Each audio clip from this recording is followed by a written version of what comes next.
안녕하세요 여러분, 오늘은 감상 방법을 알아봅시다.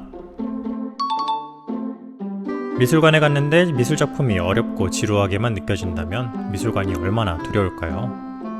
이럴 때 우리에겐 이런 미술관을 헤쳐나갈 감상 방법이 있습니다. 바로 칼 감상과 방패 감상입니다. 오늘은 그 중에서 방패 감상에 대해 알아봅시다. 방패 감상은 작품 하나를 깊이 있게 감상하는 감상 방법입니다. 단독 감상이라고도 하는데요. 한 개의 작품을 여러 가지 관점에서 관찰하며 감상하는 감상 방법입니다. 한번 해볼까요? 준비물은 디지털 기기, 종이, 연필, 지우개입니다. 디지털 기기로 QR코드를 찍어 사이트에 접속합니다. 이 사이트는 시대, 사조, 작가, 작품별로 미술작품을 모아둔 사이트인데요. 오늘은 단독 감상을 할 것이기 때문에 마음에 드는 작가를 고르고 그 중에서 마음에 드는 작품을 하나 골라봅시다. 저는 피카소의 작품을 하나 골라보았습니다. 이 작품은 피카소가 15살 때 그린 과학과 자비라는 작품입니다. 이 작품을 방패 감상으로 감상해보도록 하겠습니다. 우선 종이에 방패를 크게 그립니다. 방패 윗부분에 작가와 제목을 적습니다. 아래는 4칸으로 나누고 왼쪽 위에서부터 무엇이 보이나요? 작가의 의도는 무엇일까요? 무엇으로 만들었나요? 내 생각은 어떤가요? 라고 적어줍니다. 그리고 이 질문에 하나씩 답해보겠습니다. 제목에 피카소, 과학과 자비를 적어주고 무엇이 보이는지 적어봅시다. 저는 병실 침대에 누워있는 환자와 양복을 입은 사람, 아이를 안고 있는 여자가 보입니다. 그대로 적어줍니다. 다음으로 작가의 의도에 대해 적어보겠습니다. 아픈 환자 주변에 있는 사람들로 봐서 이 환자의 상태가 그리 좋지 않다는 생각이 듭니다. 피카소는 이 작품을 통해 병과 아픔에 대해 이야기하고 싶었던 것은 아니었을까요? 이렇게 무엇을 보니 어떠하다 하는 식으로 추론해서 적으면 됩니다. 이제 아래로 내려와 무엇으로 만들었는지 적어봅시다. 이 작품은 유화를 이용해 만든 작품이네요. 마지막으로 내 생각을 적어봅시다. 저는 동생이 아파서 병원에 입원했었는데 그때 생각이 났습니다. 침대에 누워있는 환자가 빨리 나았으면 좋겠다는 생각이 들어서 그대로 적었습니다. 이렇게 하면 방패 감상으로 훌륭하게 작품을 감상하게 된 겁니다. 피카소는 실제로 이 작품을 그리기 2년 전에 여동생을 질병으로 잃었다고 합니다. 피카소의 안타까운 마음이 잘 느껴지는 작품인 것 같죠. 어려서부터 미술에 재능을 보였던 피카소는 이후 프랑스 파리로 유학을 떠나게 됩니다. 유학 중 친한 친구인 카를로스 카세마스의 죽음으로 피카소는 극심한 우울증에 걸렸다고 합니다. 그래서 이 시기의 작품은 대부분 파란색과 녹색을 보이며 가난, 고립, 고뇌를 주제로 작품을 그렸다고 합니다. 우리는 그래서 이 시기의 피카소의 작품을 청색시대 작품이라고 합니다. 작품을 하나 더 감상해볼까요? 이번에는 청색시대에 그린 기타 치는 눈먼 노인이라는 작품을 감상해보겠습니다. 제목에 피카소 기타 치는 눈먼 노인을 적어줍니다. 그리고 아까와 마찬가지로 질문에 답을 해보겠습니다.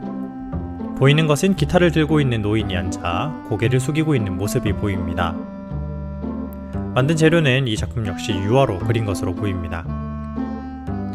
작가의 의도는 노인이 힘든 상황 속에서도 기타를 놓지 않고 계속해서 기타를 치는 모습을 보니 피카소는 힘든 상황 속에서도 포기하지 말라는 말을 하고 싶었던 것이라고 생각이 드네요. 마지막으로 제 생각은 저도 이 작품을 보고 힘든 상황이 생긴다고 해도 포기하지 않고 희망을 가져야겠다는 생각이 들었습니다. 이렇게 두 번째 작품도 방패 감상으로 즐겁게 감상할 수 있었네요. 피카소는 우울감에 빠져 살아가다가 올리비에라는 여성을 만나 사랑에 빠지며 우울증을 극복합니다. 이후 그의 작품들은 기존의 파란색과 초록색의 우울한 분위기에서 벗어나 분홍, 빨간색 등 밝은 색을 사용하게 되죠. 이 시기의 피카소 작품을 장밋빛 시대의 작품이라고 합니다. 이번에는 장밋빛 시대의 작품 중 하나인 파이프를 든 소년을 감상해 보겠습니다. 위에 제목과 작가를 적어주고요. 보이는 것은 화환을 쓴 소년이 파란색 옷을 입고 앉아 있습니다. 소년은 파이프도 들고 있습니다. 무언가를 고민하는 표정도 보이죠. 작품의 재료는 유화로 그린 것 같습니다. 작가의 의도는 평범한 사람들의 모습을 그리려고 했던 것이 아니었을까요? 마지막으로 저는 이 작품을 보고 작품 속 소년이 어떤 생각을 하고 있을지 궁금합니다. 이렇게 세 번째 작품 감상도 마쳤습니다. 이 시기 피카소는 야수파의 거장 마티스를 만나 영향을 받게 됩니다. 이후 자신만의 독창적인 표현 방법을 고민하게 되는데 그 고민 끝에 나온 표현 방법이 바로 입체파입니다. 입체파는 평면인 캔버스 위에 물체를 여러 관점으로 분해하고 다시 조립해서 입체적으로 표현했는데요. 당시 사진기의 발명으로 많은 미술가들이 그림을 사실적으로 표현하는 것이 무슨 의미가 있는지에 대해 고민했다고 합니다. 이런 고민에 대한 피카소의 해답이 바로 입체파였죠. 피카소는 입체파를 통해 대상을 있는 그대로 그림으로 나타내는 것이 아니라 본질을 표현하려고 했습니다. 우리가 흔히 알고 있는 피카소의 작품들도 이 시기의 작품입니다. 네 번째 감상 작품은 입체파의 작품 중 하나인 마리 테레즈 발테르의 초상입니다. 이 작품에는 모자를 쓰고 앉아있는 여인이 보입니다. 그런데 이 여인의 모습이 뭔가 이상합니다. 코와 입을 보면 옆모습을 그린 것 같은데 눈을 보면 앞모습을 그린 것 같기도 합니다. 이 작품 역시 유화로 그렸네요. 이렇게 피카소는 입체를 평면에 표현하기 위해 여러 부분을 나누어 그렸습니다. 이 작품을 보니 사물을 여러 각도에서 바라보고 그것들을 모두 한 화면에 담아 새롭게 표현하려는 피카소의 고민이 엿보입니다. 또 사람을 파란색으로 표현한 것도 색다르네요.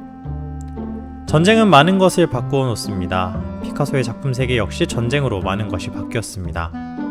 1차 세계대전과 스페인 내전을 겪으며 피카소는 전쟁의 참혹함을 작품으로 표현하려고 했습니다. 마지막 작품은 전쟁의 참혹함을 표현한 작품 중 하나인 게르니카입니다. 이 작품은 스페인 내전 당시 게르니카라는 마을에서 일어난 사건을 담은 그림입니다. 게르니카라는 마을에서 1500명의 사람들이 비행기 폭격으로 희생된 소식을 듣고 분노한 피카소가 그렸다고 합니다.